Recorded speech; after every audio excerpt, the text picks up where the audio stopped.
newspaper, and sometimes a picture says it all. We see a picture of Prince Charles and his second wife Camilla Parker, and they are at the Dehradun airport, and they are on their way to Rishikesh, and we see that they both have been garlanded with garlands of different sizes, with Prince Charles almost having a 5 kg garland on him, whereas Camilla Bing has a small necklace sort of a garland. Yeah.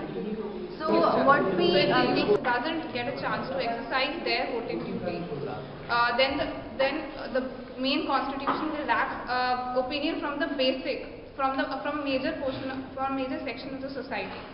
So through online voting and many other such provisions, we can get the contribution of youth, and thus the government so formed will include opinions from every part of the society, and the backbone of the country will be strong, which will shape In India, there are two cases, right? There is a rule of law and there is a rule by law.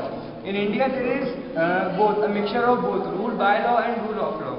You see, in America, we see a rule of law. What is rule of law? Rule of law is when law is above all, and everyone has to follow law no matter of caste, creed, money.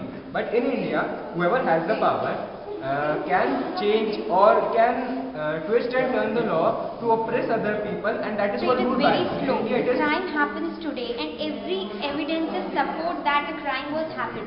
Still, the result, the judgment is somewhat like after 9 months, after 11 months. In case of Nirbhaya, we have seen everyone was ready to say that they were the eyewitness, and every evidence support that the crime was done by the 6 people.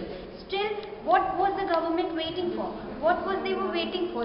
They didn't take the decision right time. They took 9 months to take the right decision.